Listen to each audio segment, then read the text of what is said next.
way, we can go right ahead and talk about this Cavs game. Well, the Celtics game, Cavs game, whatever you want to call it. And the Cavs, they ended up surprising me by blowing out the Celtics 118-94. If you guys watched the last podcast that I did, then you guys would remember that I said that I don't see the Cavs winning in Boston, and I don't see the Boston Celtics losing to this Cavs team, and yet here we are. It's like every single time that I say that a team won't lose, every single time that I think a team is going to win, they end up letting me down. And every single time, like, I don't know what it is. I really don't know why it is that way. I really don't. Because, like, this has happened, like, at least for me, it's happened so many times. And I'm a false prophet at this point. So if you guys want to place your bets, honestly, just pick the team that I don't pick at this rate, because it seems like I've just been completely wrong every single time. But to be fair, nobody really expected a huge blowout win like this on the Celtics. Like I'm not saying that this Cavs team is bad to where like they can't beat the Celtics, but to blow them out like this at home in a playoff game, it was very, very shocking nonetheless. And the team played a lot better than they did previously. Up until garbage time, the Cavs were shooting around like 50% from three as a team. And this was the exact same story from the last series. This was the exact same story. The Miami Heat, when they were going up against the Boston Celtics in the previous round, the Celtics, they won game 1, and then they went into game 2. I think they go into like home games thinking immediately that they're going to win, like without a doubt that they're going to win. And it's like I feel like they ease up a little bit. That's sort of what it feels like with this team. And they eased up, and once Game 2 happened, the Miami Heat shot a historic percentage from 3, and the entire team shot over 50% from 3. And, I mean, they didn't end up winning the series because that was just like the one good game that they had and the one good game that they needed. But it was shocking nonetheless. And the same story is happening in this series. The Cavs, the Celtics, they're going into Game 2 thinking that they're the top, thinking that they're the best, thinking that no one can compete with them, and then all of a sudden the Cavs shoot 50% from 3, and it's these same historic performances and super efficient shooting that causes them to lose. And if it takes this much shooting, like this efficient shooting, just to beat them, then, I mean, they are really a very difficult team to beat, because the losses that they've had, the team had to shoot a historic percent from the three-point line, and that's not always going to happen. Now, the Celtics, their team, they've proven that they live and they die by the three, and tonight, the three-pointer for them just wasn't falling. They shot 8 for 35 from 3, and just looking at the box scores of this game, Tatum had 25 points, 7 of 17. Jaylen Brown had 19 points, 7 of 17. Picard had 13 points, 6 for 10. Derek White was 3 for 11 from the field. And Drew Holiday only had 4 points in this game. I don't understand what's wrong with him in the postseason, but he underperforms dramatically in these postseasons. And this isn't the first time that he's done this, obviously. It happens all the time. And I'm just looking at the box scores still. For the Cavs side, on the box scores, Donovan Mitchell ended the game with 29, 8, and 7 and shot 10 for 19 from the field. Karis LeVert had 21 points, 9 for 17 from the field. Evan Mobley, 21 points, 9 for 15 from the field, and also 10 rebounds coming in from Evan Mobley. Darius Garland, 5 of 8 from the field for 14 points. Okaro, 5 for 6 from the field, 12 points. Max Strus, 5 of 10 from the field, 12 points. Everybody, like I said, everybody shot very, very efficiently in this game.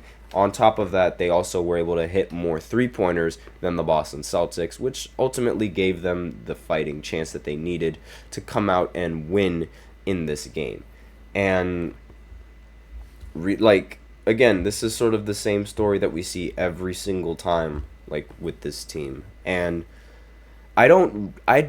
it seems that the Celtics, they get overconfident in themselves, and they underestimate the other team sometimes. And I'm not entirely sure if that's true, but this is it's what I see, because Jaylen Brown earlier, there's a quote, he said it's going to be difficult for a team to win 4 games against us, and that's just adding fuel to the fire for other teams to try and beat you, and also adding more pressure on yourself. It's never ever good to talk highly about your team in the postseason. Never good whatsoever, because that gives the other team some motivation into trying to actually perform better against you, and it puts a target on your back, and that's something that you don't want to do in the postseason when you're already under so much pressure to perform. You're just adding more pressure on yourself. And whenever NBA players, whenever they take things personally and whenever they get angry, there's much more of a chance that they'll go off and prove you wrong, as opposed to just taking it, if that makes sense. Because, again, you're just putting a target on your back by saying that. And Jaylen Brown, he always opens his mouth with this team, and he's ridiculously overconfident, and I don't understand why. In an interview, he said that by the time he turned, in 5 years from the age that he would end up having 5 championships. And guess how many championships he has? 0. He overestimates himself, and his overconfidence is ultimately the downfall of this team. So I did have some notes for this game, and Evan Mobley, he opened up with probably one of the best quarters of his entire playoff career. So the next move was to bench him for some reason, and Donovan Mitchell at the same time, and put Marcus Morris at center. I don't understand what the Cavs were doing, but regardless, it worked. But that was crazy. He opened up the first quarter, and then they decided to take him out. And I'm like, why would you take him out? He was balling. Why would you? What is wrong with you? And it's little mistakes like this that could have costed the Cavs the win. But, lucky for them, the Celtics, they ended up blowing this game. This was more of a Celtics choke rather than a Cavs win. Because I'm sorry, but whenever you shoot that well from 3 in a playoff game, it could be considered a little bit fluky, because again, you're not going to shoot like that every single time down the stretch. And again, it could be considered fluky with depending on what perspective you look at. But we have to see how the playoffs go along to sort of determine whether or not if it was fluky. If the Celtics win in 5 now, then that game was 100% fluky. But if the Celtics don't win in 5, then you can't really say that game was fluky. Next note is, so the second half was completely different. Bricker's staff completely adjusted and staggered the Mitchell/Mobley minutes, and it worked. He also put Tristan Thompson at center instead of Morris. Mitchell and Mobley's minutes, they were both dominant, and the team, as I said before, they shot 50% from 3, and it's understandable it's unsustainable for Cleveland.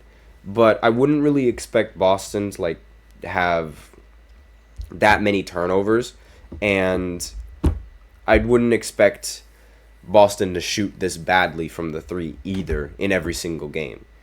And let's see. So this might be the first time in the postseason that there were 6 Cavs players that had really good, outstanding performances offensively. Because if you remember the previous few years that the Cavs have been in the playoffs, it's always been LeBron. Like, LeBron or Kyrie or Kevin Love would fill up the box, would have the outstanding performances. It wouldn't be like a big team effort, more so than it would be a LeBron effort. And because of that, there weren't that many players on the team that were really playing up to par offensively compared to LeBron James in those series, like in those past series before when the Cavs were in the playoffs with LeBron James. And obviously, like, you know, the biggest difference, like the big differentiating factor of this game was the 3-point percentage difference between the Celtics and the Cavs. Because, like, again, like I said, not the first time that they lost to a team after they shot 50% from the field, well, from the three, and had a very, very good performance. So that's basically what it's been like for the Celtics. So now they're gonna have to go into game 3 and 4 in Cleveland, adding more pressure onto them and just and giving Cleveland more advantages to sort of go up in the series and more chances to go up in the series.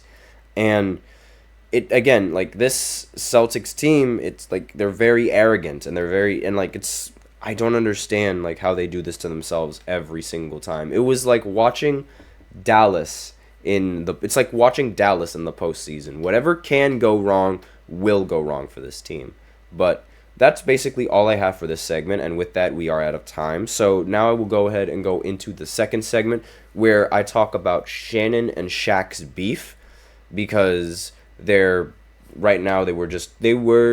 exchanged quotes with each other. Shaq commented something huge on IG in response to Shannon and his comments, but I'll basically explain that in the second segment, so be sure to stay tuned after this short break.